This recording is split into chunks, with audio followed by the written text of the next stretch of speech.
Now over the thing to remember. The scene starts to tumble to the sound of the drum. Oh boy, there ain't no need to fight the silent ring. It ain't no big thing, just show her a little. 1. Perkembangan politik. A. Super semar. Kepercayaan masyarakat terhadap Presiden Soekarno semakin menurun. Pada saat bersamaan, Indonesia menghadapi situasi ekonomi yang terus memburuk, mengakibatkan harga-harga barang kebutuhan pokok melambung tinggi. Kondisi ini mendorong para pemuda dan mahasiswa melakukan aksi-aksi demonstrasi, menuntut penyelesaian yang seadil-adilnya terhadap pelaku G30 SPKI dan perbaikan ekonomi. Pada tanggal 12 Januari 1966, pelajar, mahasiswa, dan masyarakat mengajukan 3 tuntutan rakyat Tritura. Isi Tritura tersebut yaitu 1. Bubarkan PKI. 2. Bersihkan Kabinet Dwikora dari unsur-unsur gerakan 30 September. 3. Turunkan harga. Untuk menenangkan rakyat, Presiden Soekarno mengadakan perubahan Kabinet Dwikora menjadi Kabinet 100 Menteri. Perubahan ini belum dapat memuaskan hati rakyat karena di dalamnya masih terdapat tokoh-tokoh yang terlibat dalam peristiwa G30 SPKI. Pada saat pelantikan Kabinet 100 Menteri pada tanggal 24 Februari 1966, para mahasiswa, pelajar, dan pemuda memenuhi jalan-jalan menuju Istana Merdeka. Pada tanggal 11 Maret 1966, Presiden Soekarno mengeluarkan surat perintah kepada Letjen Soeharto untuk mengambil segala tindakan yang dianggap perlu dalam rangka memulihkan keamanan dan kewibawaan pemerintah. Surat itu dikenal sebagai Surat Perintah 11 Maret atau SP 11 Maret atau Super Semar. Isi Super Semar adalah pemberian mandat kepada Letjen. B. Penataan stabilitas politik. Pada tanggal 12 Maret 1967, Sidang Istimewa MPRS menetapkan Letjen Soeharto sebagai pejabat presiden.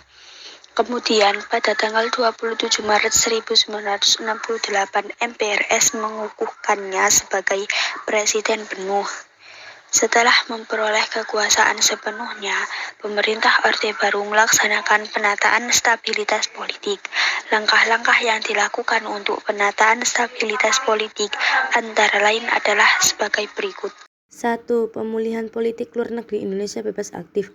Politik luar negeri Indonesia yang bebas aktif kembali dipulihkan dengan dikeluarkannya sejumlah ketetapan yang menjadi landasan politik luar negeri Indonesia. Di antaranya ketetapan MPRS Non 12 MPRS 1966 tentang kebijaksanaan politik luar negeri RI bebas aktif. 2. Pemulihan hubungan dengan Malaysia. Pemulihan hubungan Indonesia dan Malaysia dimulai dengan diadakannya perundingan Bangkok pada 29 Mei sampai 1 Juni 1966 yang menghasilkan perjanjian Bangkok. 3. Kembali menjadi anggota PBB.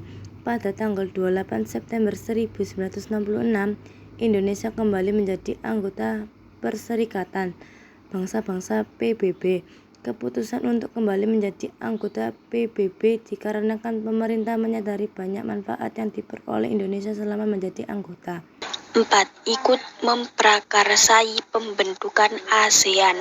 Berdirinya ASEAN ditandai dengan penandatanganan Deklarasi Bangkok pada tanggal 8 Agustus 1967. Tujuan pembentukan ASEAN ini adalah untuk meningkatkan kerjasama regional, khususnya di bidang ekonomi dan budaya. C. Penyederhanaan partai politik. Pada masa Orde Baru, pemerintah melakukan penyederhanaan dan penggabungan fusi partai-partai politik menjadi 3 kekuatan sosial. Politik penggabungan partai-partai politik tersebut tidak didasarkan pada kesamaan ideologi, tapi lebih atas persamaan program. 3 kekuatan sosial politik itu adalah sebagai berikut. 1.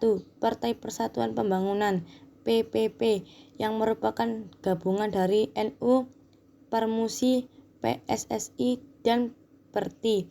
2. Partai Demokrasi Indonesia PDI yang merupakan gabungan dari PNI, Partai Katolik, Partai Murba, IPKI, dan Perkindo. 3. Golongan Karya Golkar. D. Pemilihan umum. Selama masa Orde Baru, pemerintah berhasil melaksanakan 6 kali pemilihan umum, yaitu tahun 1971, 1977, 1982, 1987, 1992, dan 1997. Dalam setiap pemilu yang diselenggarakan selama masa pemerintahan Orde Baru, Golkar selalu memperoleh mayoritas suara dan memenangkan pemilu. Pedoman penghayatan dan pengamalan Pancasila P4 pada tanggal 12 April 1976, Presiden Soeharto mengemukakan gagasan mengenai pedoman untuk menghayati dan mengamalkan Pancasila yang terkenal dengan nama Eka Prasetya Pancakarsa untuk mendukung pelaksanaan Pancasila dan UUD 1945 secara murni dan konsekuen.